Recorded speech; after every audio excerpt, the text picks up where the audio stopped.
Well, the PFA International Air Rally, this is the 26th operational running of the PFA International Air Rally, and it was started out very much as one of the fly-ins which happen all around the country at many places right throughout the year. But it's just got bigger. It happens because people love flying, and they love to fly and meet with each other and join up and talk about their aeroplanes and look at each other's aeroplanes. It's just down to the sheer joy and love of flying. Roger's plane barely shatters the silence as he approaches what is, on just any other Friday morning, merely a large, windswept, and to most people, unexciting airfield. In fact, Roger, along with a handful of others, has been here for over a week now, planning, building, discussing, preparing for an event that will make this corner of England the busiest airspace in the world. And now, in a corner of the field, there's a distinct hum of activity, a sense of anticipation.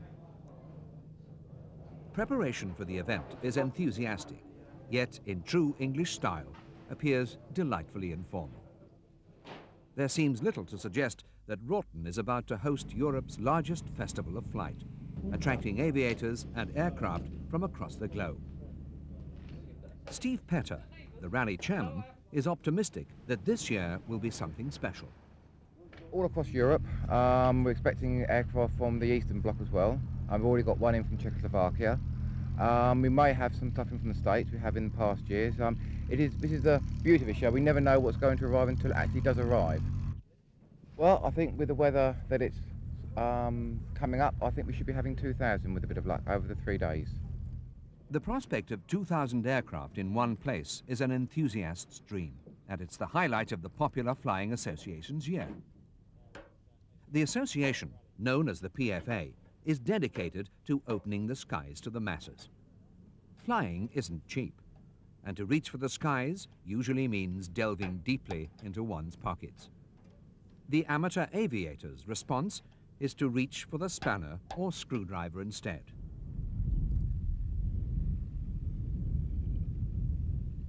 Arguably, the greatest disadvantage of being a British pilot is the weather.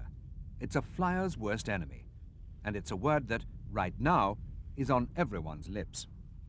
Well, we've been very lucky so far. It's, pardon me, it's up to 24 degrees or so, which is very pleasant. And as you can see, the only problem is the in-flight visibility. It's very hazy. Although the visibility around on the airfield, the METVIS, is around about 10-12 Ks. I'm sure it's very hazy for the guys flying up around in the circuit and trying to join onto the airfield.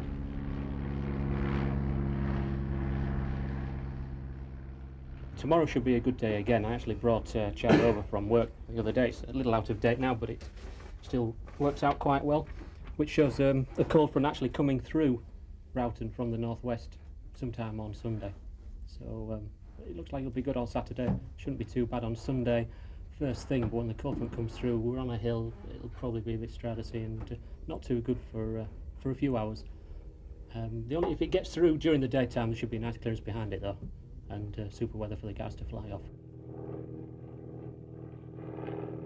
At the other end of the field, the first eager spotters no doubt recognise the Zlin Trenner as it starts its final approach.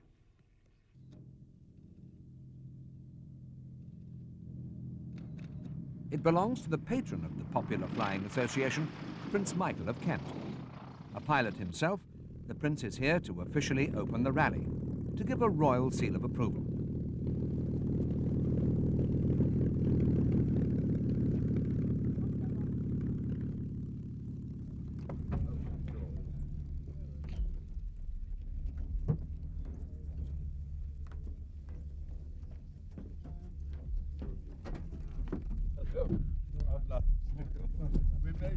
The local media are here, but there's no paparazzi. Just as well, really. They'd seem out of place. Airspace in Europe this weekend.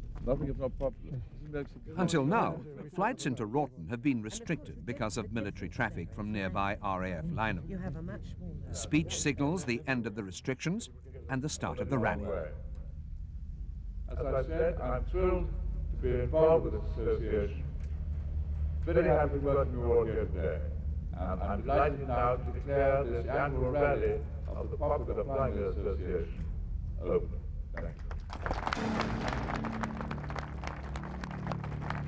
Thank you. How many have had land this morning? Sorry, landing is about, you're the second one. Thanks, Wilkie. Oh, you're the first one. Thank you, Wilkie. Right, well, yeah, still approach to the line, runway 22, visible one-way takeoff in front. Oscar, Juliet Alpha Golf, anybody about? The sheer number of arrivals make Wroughton an aircraft controller's nightmare. They also make conventional landing procedures near impossible. And with many aircraft missing even the most basic communications equipment, a rather unorthodox method has to be employed. The whole system is worked on the fact that the aircraft landed Wroughton essentially without speaking to us at all, except for one final call as they turn onto final approach. They get the wings level, they call it with their type of aircraft, Cessna Whiskey Romeo, and if they don't receive a landing clearance or any other sort of clearance, they will assume that they're clear to land. We're watching the situation. Andy here, who's looking after the tarmac runway, and John on my right, who's looking after the grass runway, both on two separate frequencies. And we're just monitoring the aircraft as they come in or as they taxi out towards the holding point. On the whole, the system works pretty well. Has the radio, because obviously the easiest way for us. Although, inevitably, there are hiccups. Stop that aircraft taking off on the grass, because that Slingsby that just landed is taxiing on the runway. Okay, yeah, we've got a two-way with the aircraft now. He's off the runway. And he is off the runway. Yeah, he landed off the runway, but the other one's departed on the runway. He landed on the taxiway and then turned right on the runway. He cleared the picture. Yeah, that's right. It's obviously land left, turn right. Yeah, he turned, but he didn't actually turn and go on to it.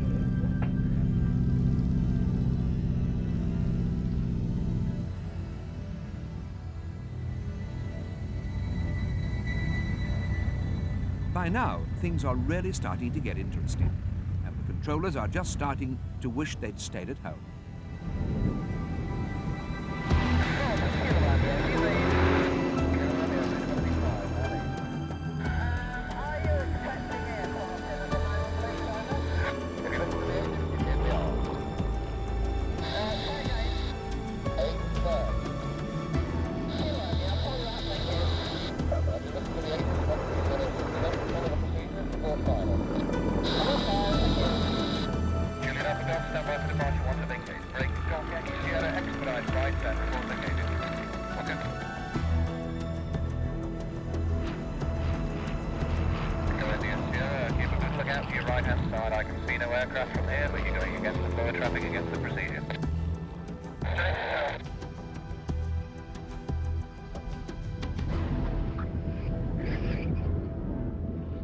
One way or another, everyone arrives safely.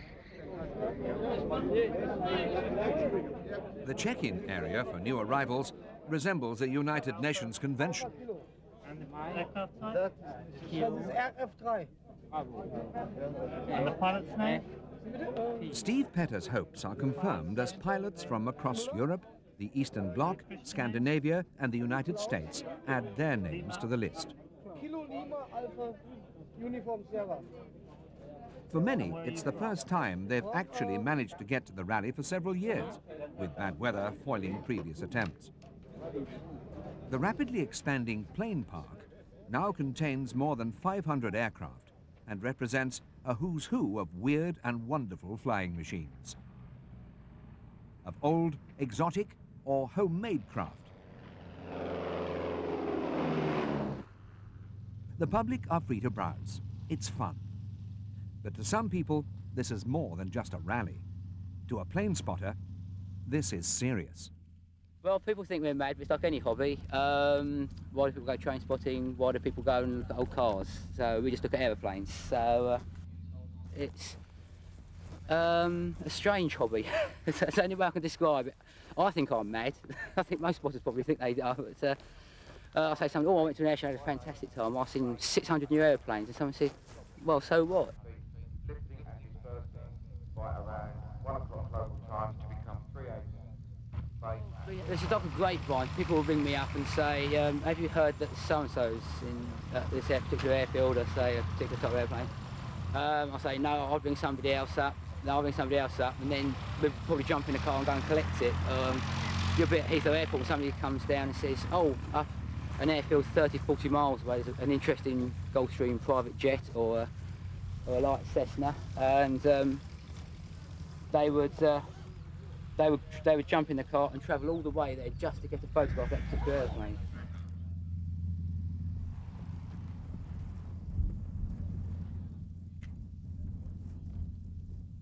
I'm one of the spotters who collects anything. If a butterfly had a registration, I'll probably take a picture of that and sort of mark it off in the books. That's how keen I am. One arrival guaranteed to excite even the most hardened spotter happens to be one of the largest at the rally. It's also a long way from home.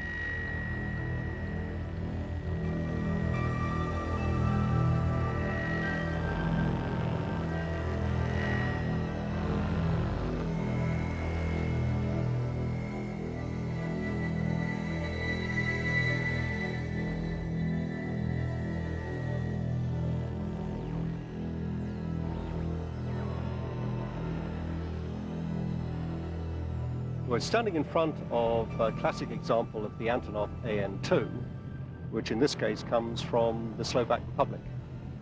We've had it since the beginning of May, when I picked it up from Slovakia and flew it back here, and it's going to be here for the summer season until we've got to the end of September. The Antonov comes complete with Vincent, its own Slovakian engineer. It was flown to Wroughton by Steve Burhill-Smith, who is used to something just a little quicker. Well, we've just about got as many dials and switches in Concorde, and you know, it is nice to be able to fly something like this, which is a relatively slow aeroplane with all this sort of instrumentation, 1,000 horsepower radial engine.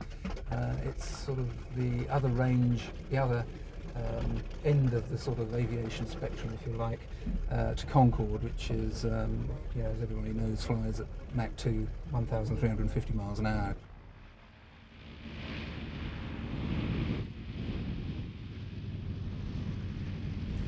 Well, the aeroplane is very good performer.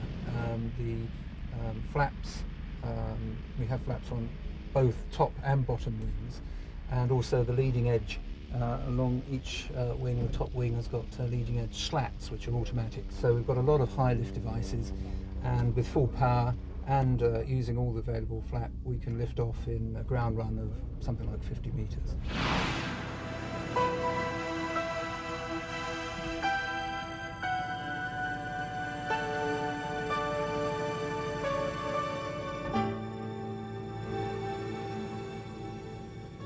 In terms of its origins, of course, it's got a very honourable history, and I suppose 16,000 or so have been built in the old USSR and in Poland, and it's still, I think, new examples are available even now in 1993.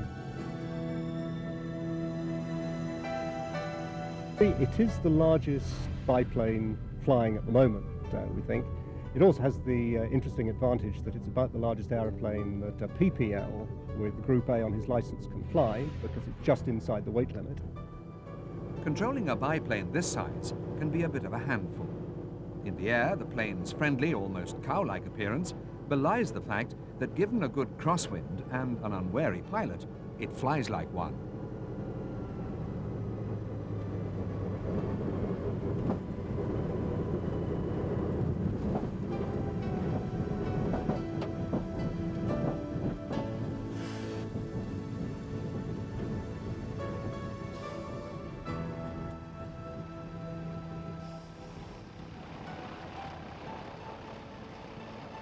All the while, planes continue to arrive at the rally.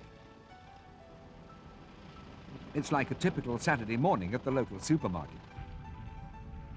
And as the end of the day draws near, finding a parking space can be a nightmare. To the earthbound public, it's a fascinating spectacle. To the hundreds of pilots, it's a chance to exchange stories, meet old friends. And then there are those that are here on a mission. I belong to Air Britain, which is a society of aviation historians. Right?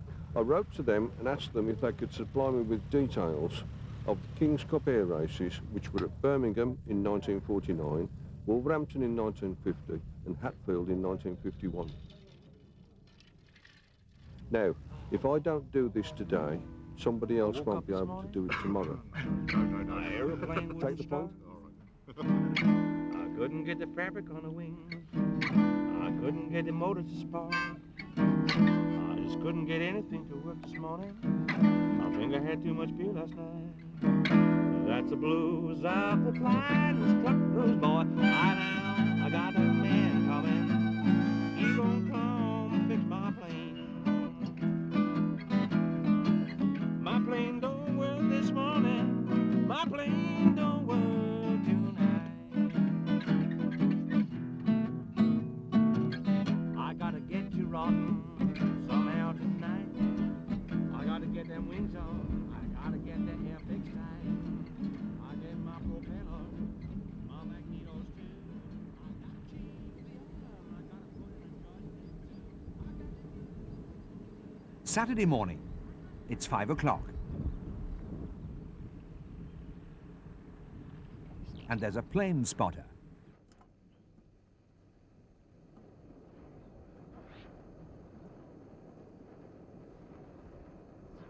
A few hours later, the first of the less dedicated visitors start to emerge.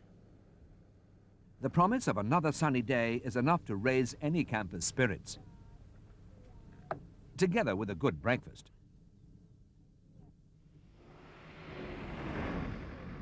With the weather turning out to be better than anyone dared hope, literally thousands of spectators flock to the airfield. No one knows it yet, but it's going to be a record day in the history of the rally. It's a chance for the average family to see what it's really all about, and perhaps for the more serious enthusiast, a chance to get a bit of help or pick up a few tips. If there's one thing the PFA is always keen to do, it's offer advice. And to many here, the organization's a lifeline, without which feet would stay firmly on the ground. Welcome to 1993 PFA International Air Rally on what is becoming a glorious Saturday morning. Aircraft streaming in, people streaming into the campsite and the car parks. It's going to be a busy day, and the sky's clearing. Plenty of blue holes in it now, the visibility is quite good. We're going to have a bumper day, there's no doubt about it. This isn't just about planes, it's about people, characters, those who fly the aircraft, the pilots, those who dream about flying, and those who are content just to admire the craft and skill of the airmen and aircraft builders. It's a chance to meet new friends and renew acquaintances. Wroughton is a melting pot of ideas, opinions, and prejudices. The whole atmosphere seems to bring back a sort of childhood obsession in everyone. It's a chance to take a journey back in time. This Tiger Moth is the oldest still flying. It was only the third off the production line. Yet, as Dave Boddy explains, it's far from a museum piece. Really, the whole reason she's here this year is because it's her 60th anniversary. We had an official birthday party for her about 3 months ago. And she's had recent coverage in the PFA magazine, which is, again, one of the reasons why we decided to come down here and actually fly the flag, because it's something we've never done before, and we thought to show her in the flesh, as it were, where people could come and touch her, sit inside and get first-hand knowledge of the airplane that they're likely to fly. We thought that was the best way of attracting the customers.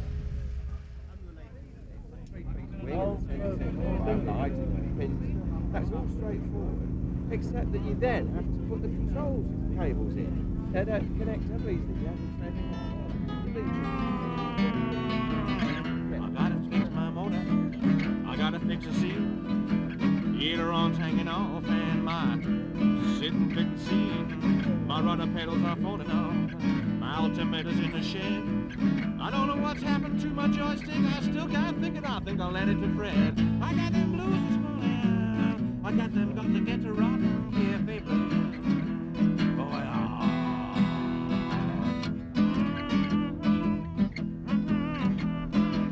I just know I'm gonna get there somehow. I'm gonna have to trade in my airplane. What an embarrassing thing to have to do. Oh yeah. But then there's so many other people trailing their airplanes. I just can't be another one like you. Yeah, we working our sheds all day. The Aviator's jumble sale is a home builder's paradise, with enough second-hand switches, gauges and dials to build a plane from scratch. The bits may not work, but at least they're cheap, and there's no shortage of customers. Yeah, I know you sold me a crankcase and a few other bits and pieces of flywheel and so on for a laser, which now finished and parked outside. But I know the distributor. And why pay for a new part for your plane when you can wait for a bit to fall off someone else's? You buy these sort of things brand new, and they just cost the earth because they're generally released product. And you just pay to have a certificate with it to say it's you know, you can put it on an aeroplane. Home built, unfortunately, we don't have to worry about it. Well, that's what it's all about. That's why we come here. My airplane's open cockpit and it's, well, 7.5 hours flying in it from Thursday, so it gets a bit drafty. So, thought we'd try and get a lid for it, but it doesn't fit, so we'll have this flight back the way it is. It don't matter anyway, oh no, don't matter anyway, sure. I'm just gonna get the damn thing in the air and fly to Wroughton any way I can, that's good. I'm too worried about it now. This really is what PFA is all about. The challenge of following in the footsteps of the first pioneers of flight, of building a machine that will actually take you into the air. That's our time with the heat gun, and it removes the Scotch wheel. That softens it so you can pick It is, in many cases, the only way people can get airborne. There's a lot of frustration involved in building a life-size airfix kit in your garage, but it's very rewarding. It's not difficult. The biggest demoralizing thing about it is getting the materials. It took me 6.5 years to complete this project, but there was one of those years I couldn't do anything because there was a shortage of Sitka spruce. But what I have found, what's not available today will be available next year. And that's the way you got to approach building your own aircraft. Don't get discouraged over it, because if you keep at it, you will complete it in the end. The cheapest way to build your own aircraft today is to build it from scratch. It does require a wee bit of patience and perseverance, but at the end of the day, you're going to get into the air cheaply, so you are.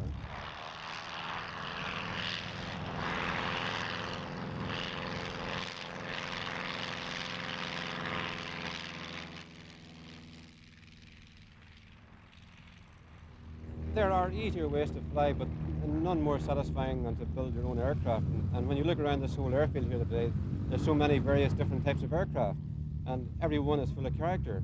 Whereas if you look at your production type aircraft, a row of Cherokees all look more or less the same, a row of Cessnas all look all the same.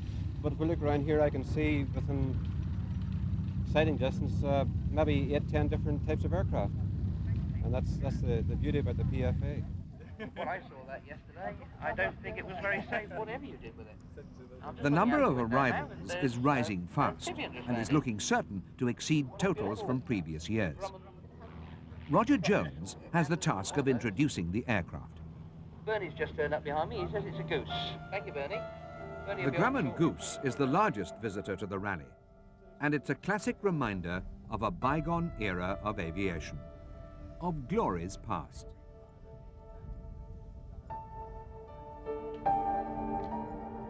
So there are very, very few amphibians around these days, and this is the only one in between the Americas and the Far East.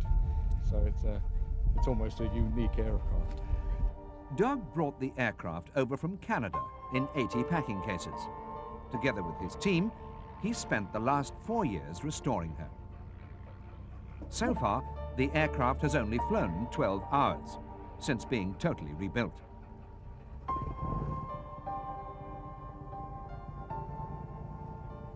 The Goose evokes a time when the pleasure was in travelling rather than arriving. Oh, it's absolutely perfect. It's a gentleman's carriage type aeroplane. It's very, very stable, and it's particularly beautiful on the water. It's a superb aeroplane.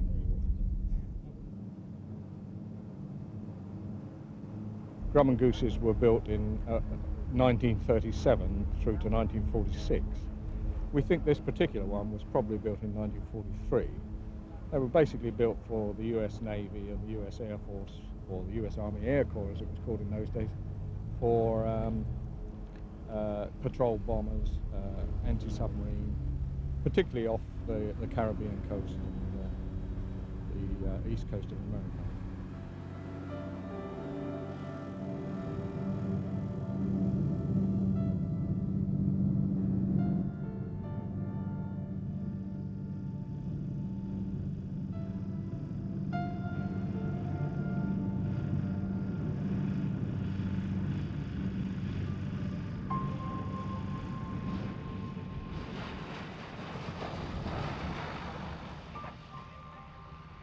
I think the main thing is that the people who were employed on the aircraft were absolute superb craftsmen, and I've only been the man in charge of the whole thing. I've been the guy who's been arranging for spare parts and making sure everything works, but I've had 3 or 4 absolute superb craftsmen working on the aircraft, and I think it's a great credit to British aircraft engineers that they can actually still do this work to this very, very high standard.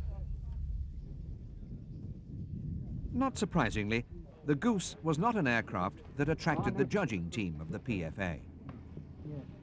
Their main aim is to reward the crafting skills of the home builders. No stone is left unturned, from the instrument layout to the ergonomics of the cockpit, from engine design to the styling of the struts. He's got quite a lot of enunciators. He's got just a sleeve joint. And then it'll tie your leg down the back.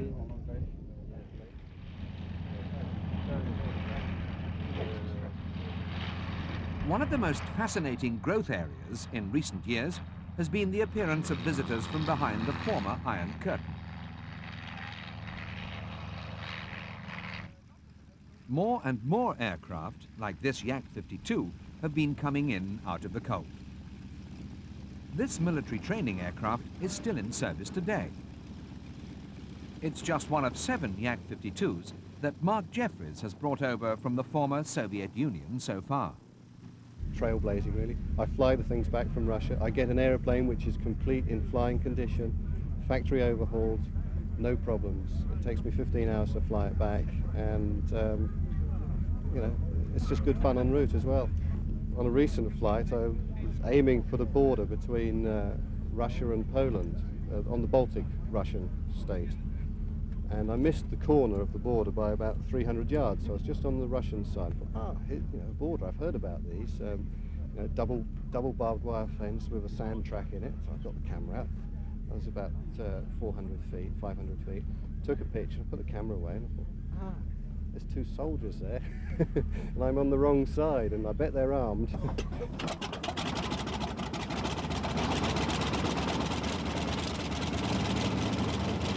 The aircraft is a modern-day warbird. It looks and sounds as though it would have been more at home over Pearl Harbor, but in fact, the Yaks saw active service as recently as 1987, when they had their wings modified to carry bombs in the war over Afghanistan.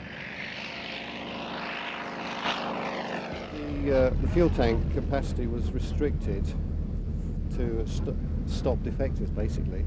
Along with the navigation system, it's got an ADF in it, and that is ground adjusted, ground tuned, so the pilot cannot select a frequency just across the border, for example, in flight.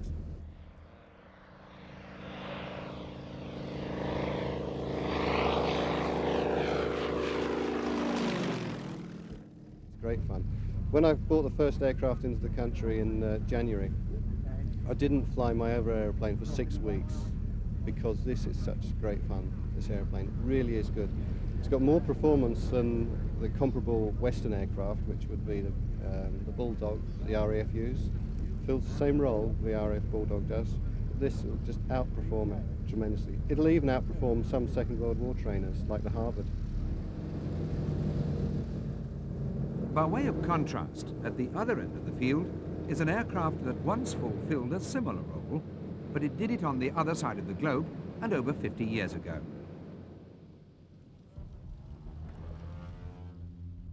The Ryan PT-22 is a Second World War trainer.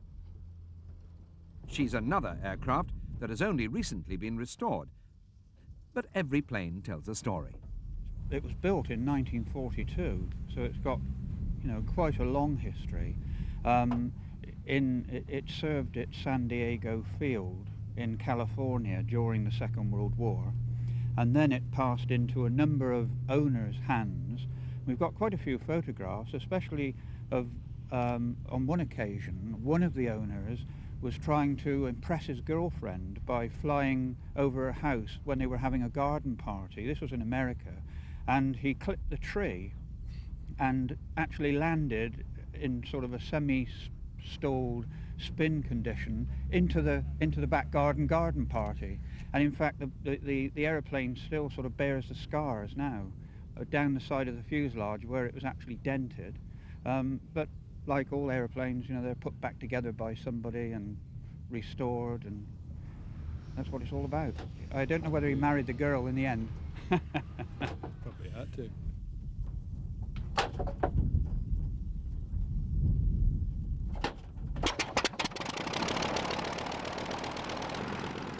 Tony is a part-time instructor. Brian, his co-pilot, is a former pupil. But it's not why people fly that's important.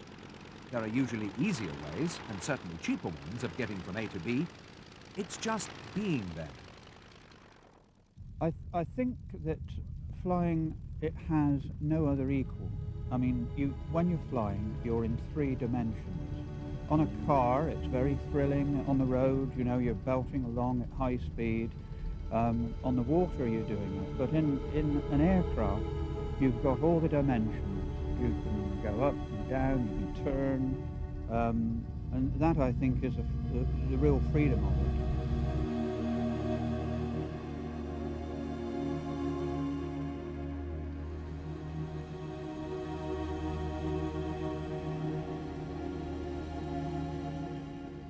It puts you on a high.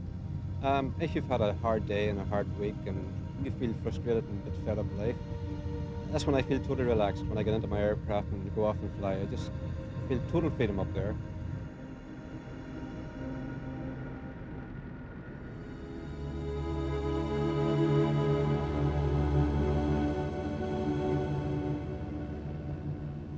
Total three-dimensional freedom. Once you're up here, there isn't anybody who can tell you what to do. There's plenty of controllers who think they can tell you what to do, and you can't go here, and you must go there, and you must do this, and you must do that. But in fact, you are the only person in control. You are completely the master of your own destiny, and that freedom is what really gets me going about flying.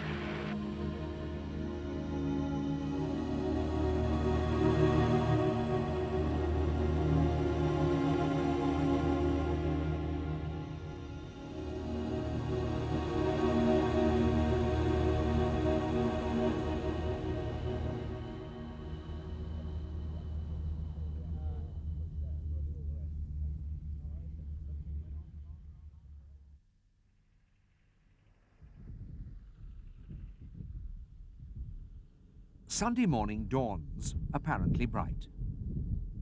But looks can be deceiving. The skies are grey rather than blue. Visibility for the pilots is far from good. And that's bad news. Already a backlog of arrivals is starting to build up. Andy Bosomworth's predictions about the weather back on Friday seem to have been spot on. Today's forecast is what counts now. The pilots collect their weather information from the Met Office by fax. The news on paper is better. The day ahead is forecast to be bright and sunny. Looking up the approach now, just look at that. There's 5, 6, 7, there's 8 aircraft on finals now. This is just amazing. What a day. And once more, aircraft start to roll in. The show goes on. My plane don't work this morning. My plane don't work tonight.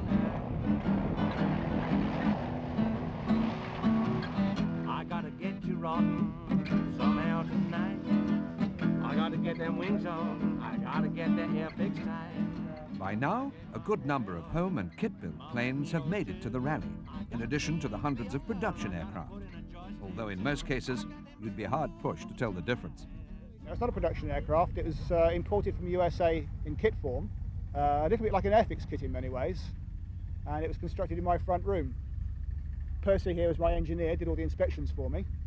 It's a very pretty aeroplane. The tail dragger is still fairly uncommon. There are quite a few nose wheel aircraft, such as the one over there, around with the smaller engines, but the XP tail dragger is still very rare, of course. I think there's only one other one flying in the world, and that's back that away somewhere. We took just over a year at 810 hours, start to finish. Another kit-built aircraft belongs to Alan Horsfall, a PFA pilot with those essential ingredients: perseverance, patience, and a need to fly. It's just been finished. It's about 2 months old. It's just got its full permit now, so I've done about 10 hours in it now, so I'm just getting to know it, just enjoying it really now. I've put inverted systems on it, so it's got, you know, fully inverted fuel, fully inverted oil, so it can actually fly, you know, continually upside down. So certainly for sort of competition and aerobatic manoeuvres, that's a necessity really. Oh yeah. But then there's so many other people. Everything that you do sort of probably about 3 times when you build an aeroplane, and you have to sort of make up patterns or make up templates. And we did the colour scheme by taking some plans and actually, you know, drawing those onto the onto plans on the dining room table, and, you know, putting the colour schemes on and things like that. And, you know, that gives you an idea then of how it's going to look in real life. Because really, to arrive with an aeroplane all painted and you don't like it, it's a bit not a good thing to happen really. To every spare minute of the time, literally. But I wanted to get the aircraft built so I could fly. I was only flying Warriors at the time, and it wasn't very pleasant. So it was a question of getting on with the job, getting the aircraft built and getting flying as soon as possible. Time to get your machine to rock rally to. Oh yeah, well, I got them old building aeroplane blues. The most exciting and nerve-wracking time for any home builder is the first flight. It's more than just a true test of the pudding. If the ingredients aren't right, the result could be fatal. We had some problems on the first flight, certainly, which terrified me. We got airborne, or I got airborne in the aircraft, and upon levelling out at around about 1,000 feet, the engine ran very, very rough, to the point where I thought it was going to part company with me.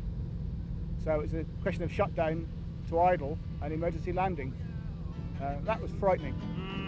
Got them old PFA, can't get to the rally blues.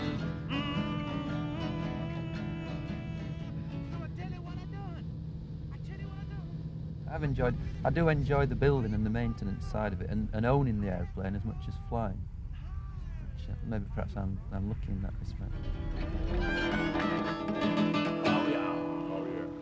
Alan is one of the pilots taking part in this year's air display. And like all the airmen involved, he's had to prepare and submit his aerobatic flight routine well in advance. As with most aspects of the rally, there's no money involved. The display is an entirely voluntary exercise, another excuse to fly. For the thousands of spectators and the participants, it should be the highlight of the rally. But despite the improvement in the weather, a large spanner has already been thrown into the works. Well, we've had a rally, haven't we? I mean, this is fabulous. Only real problem we've had has been this morning when we thought perhaps the weather was going to cling on a bit longer. I predicted it was going to clear at 10. I lost a pound on that. Somebody else predicted it was going to clear at 11, and I lost a pound on that as well. So it is now clear. But what it's done is delayed everybody coming in by about 3 hours, because normally people start arriving at about 8 o'clock in the morning. So there's an awful lot of aircraft out there who are waiting to come in today, and this has put the air display into just a little bit of doubt.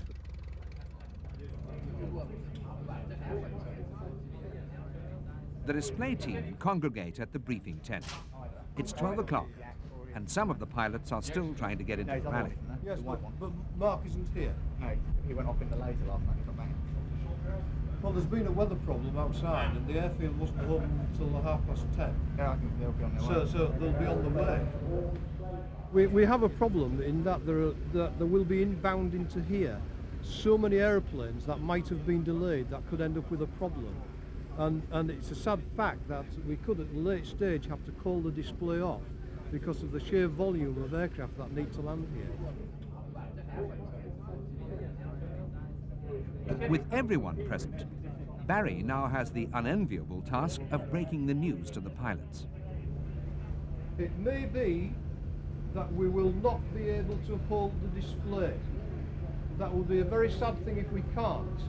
But because of bad weather earlier on, it might be that there are such a bunch of people trying to get in, with having difficulties of finding somewhere else to go, that we're going to make a very late decision on a go at 1:30. I would hope and anticipate it will be a go situation. So having said that, we'll go along with the briefings. What I'd like to do first of all... Despite serious doubts, it's decided that the briefing should go ahead as planned. And for a moment, it's as if the pilots have been returned to school. Here that are going to fly in the display.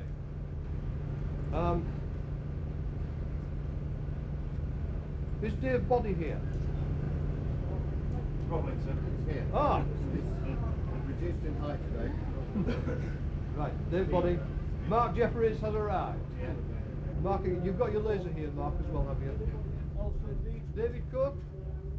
Once everyone has been accounted for, flight details are given out.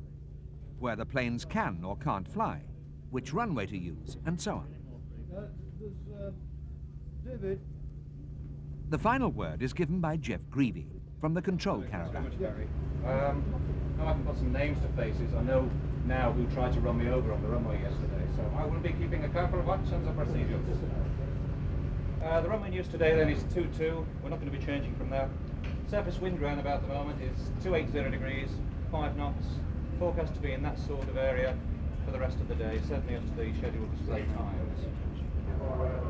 I'm very used to dealing with airline pilots who complain that they've never heard of the slot time.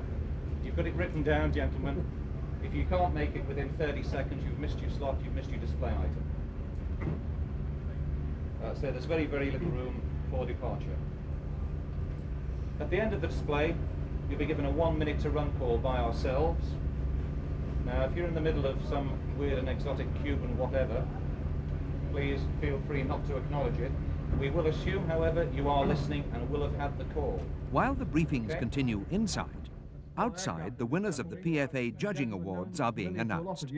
Mike Whittaker for the new design, the MW8, Golf Mike Yankee Juliet X-Ray. Here is Mike Whittaker. Prizes are awarded in a range of categories. Best kit build, best restoration, most original design, etc. The pilot trophy for the Concours The Best Home-Built Award goes to Joe for his Calibri, a good example of the fact that providing there's a will, flying really can be available to just about anyone. If you're a millionaire, you probably wouldn't bother with it because you get somebody else to build it for you. But if you've that great love for flying and for aviation, and you want to fly your own creation, there's nothing going to stop you. And that's why all the people who are here today have built their own aircraft purely for the love of flying and purely for the love of building your own aircraft, and it's very addictive, very addictive. Airside is where, at last, things are really starting to happen. As the crowd gathers, the news that the pilots have been waiting for is announced. All the inbound aircraft have landed.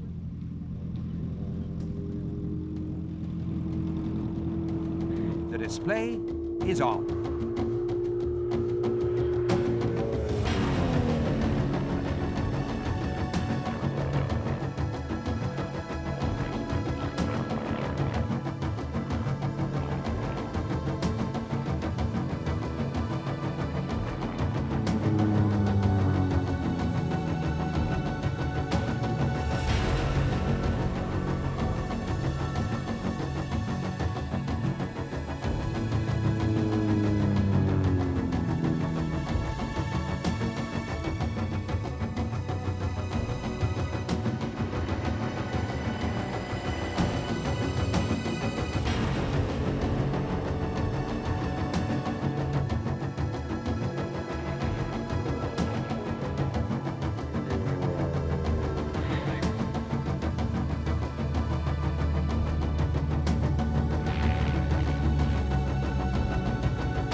wait has proved worthwhile.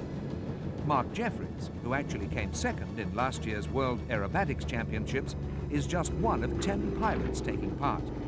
It's a chance to really show off, and to many of the spectators, it's the highlight of the rally.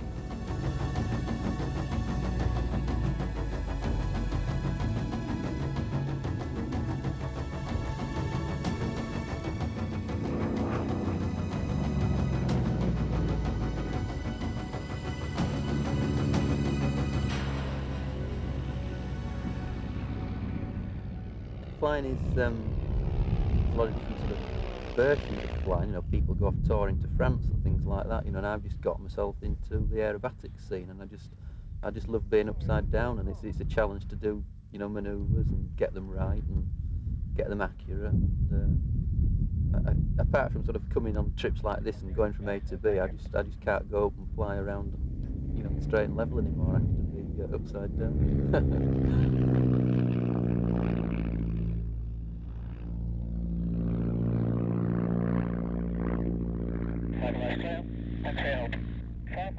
For the display, Alan is flying the Miles Magister. It's in the middle of this group. The aircraft was discovered in a somewhat dilapidated state outside a museum in Newark. A deal was done, she was taken away, restored at a cost of over £60,000, and is now one of only 3 flying in the world today. The plane is owned and run by Tony Smith. Right, it's a World War II elementary trainer. This particular one was built in 1940 at Woodley. It's an all-wooden construction aircraft. It was the first monoplane that the RAF actually used for training. It's interesting the fact that it uses stress metal parts in the undercarriage of magnesium alloy, which is another first for the aircraft. It actually left the RAF in 1947. With the advent of Notice 70, which was a notice about the type of glue used on wooden airplanes from the Civil Aviation Authority, it actually stopped flying in 1963. It's then lain more or less as a sort of a wreck. We bought it from Newark 4 years ago, and over a 4-year period we've rebuilt it completely using modern glues.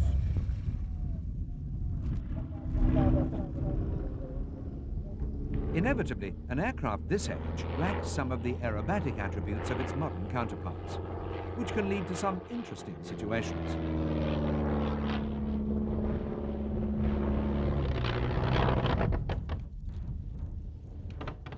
Well, that's fairly normal because it hasn't got an inverted system, but it hasn't stopped yet. It's quite a normal situation. It just means basically that at 0 or negative G, the carburetor stops feeding fuel to the engine, but once it's erect again and there's positive G, the fuel flows again, the propeller keeps going, and away she goes again, no problem.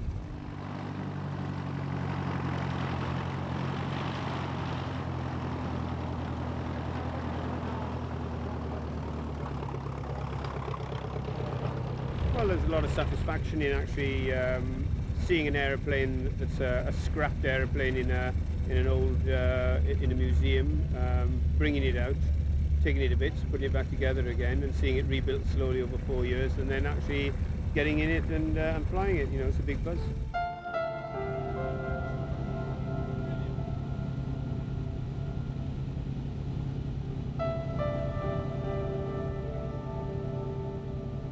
Tony's aircraft recently received an emotional reception at the National Czech Republic Air Show. During the Second World War, the Magister was used to train the young Czech freedom fighters, who flew just 10 hours in these aircraft before going into battle in a Spitfire.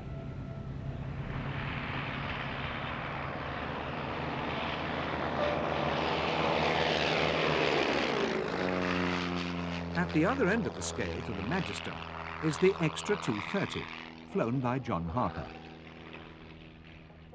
Any aerobatic flying puts huge demands on the body, and some aspects, such as disorientation caused by the upset of fluid in the inner ear, can be a very real problem for any pilot.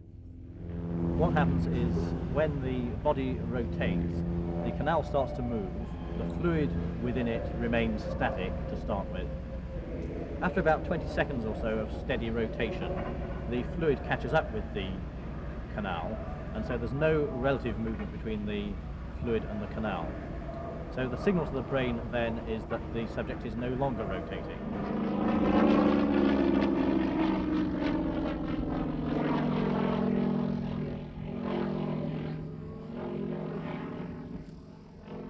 So what we're going to do now is suddenly stop her. So if you look now at her eyes, you should find that they are flicking from side to side, as if she were actually rotating the other direction and trying to fix on static objects. But the result of this would be, for example, if someone was in a prolonged spin in an aircraft, they recover from that, then once they've got back to the level flight in a straight direction, then the eyes are still flicking, and so it's actually impossible to focus clearly on the instrument panel or the surroundings outside the aircraft.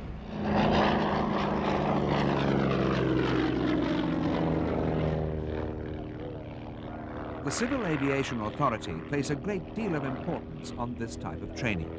The harder the aircraft is pushed, the harder it is on the pilot. And an unwary or inexperienced pilot climbing into a highly aerobatic aircraft, such as this laser, could easily lead to a premature landing.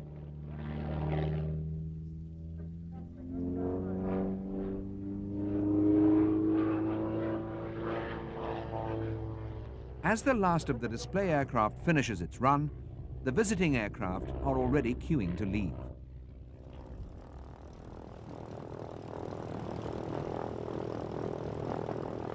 For those members of the public who have decided to stay on after the display, it's quite a sight. The hundreds of aircraft which have transformed Wroughton over the past 3 days all seem to want to get home in time for tea. And for the last time this weekend, the airfield comes to life. The journeys ahead range from tens to hundreds of miles, and pilots have to prepare for what could be several hours' flight. Wrapping up warm is the order of the day for many. As we prepare to do battle with the elements.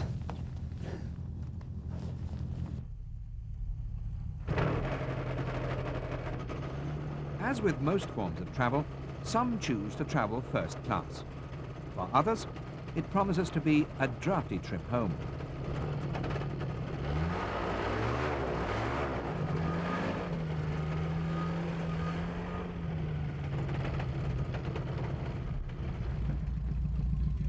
Eagles takes the sky.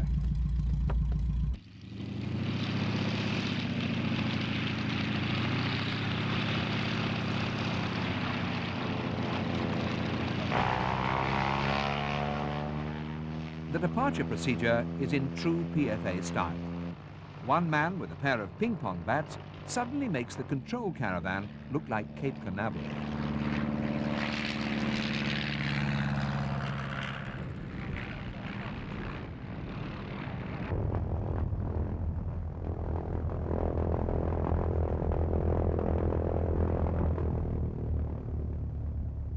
The procedure is simple.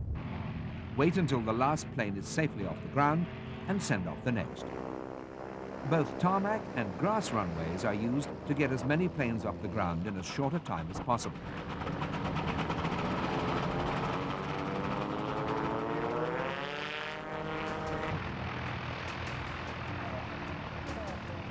It may look chaotic, but it works.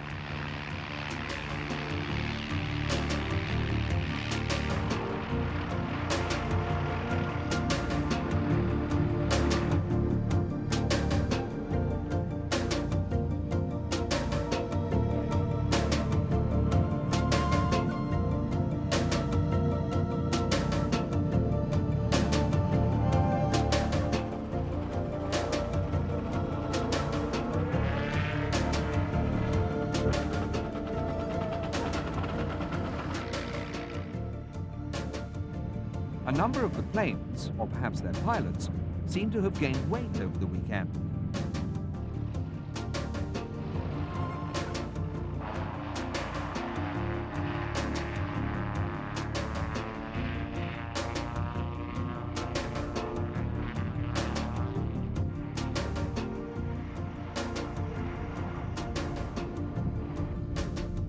some need a helping hand.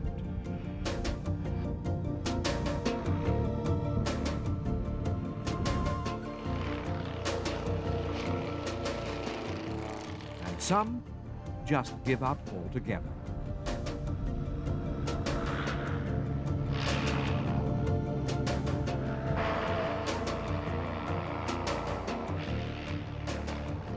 By 6 o'clock, the planes are still leaving at a rate of 15 per minute. And within a short space of time, the last of the 1,800 aircraft will have left the field. No, well, this is what happens. You know, the mass departure goes, doesn't it? Yes. Still going on now. They're still taxiing down one at a time. You know, this was the busiest bit of airspace in Europe. Even Heathrow can't handle the number of movements that we handled here about a couple of hours ago. Brilliant, wonderful, dynamic, enthusiasm, smiling faces, everybody happy, massive crowds, everybody enjoying themselves. What it's all about. The whole thing has just been so amazing. I mean, for me, it did it when the Fourniers were coming in, and I was commentating at the time, and I was counting Fournier aircraft, and there were 40 of them coming in, a few had arrived, and then the main gaggle came in, I was counting them, and I got to 21, and there was a grin from ear to ear, and tears streaming from your face because the event was happening. It was fabulous.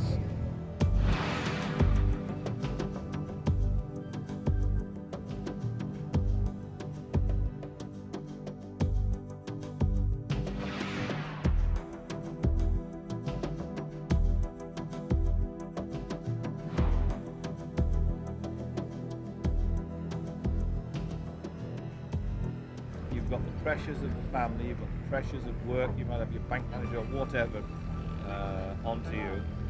You get in your little aeroplane, you get up to 1,500 feet on a day like today, you cruise across the countryside, there is no telephones, no traffic wardens, no police with radar and sirens. There's just pure freedom and quiet. What? He wants to go flying.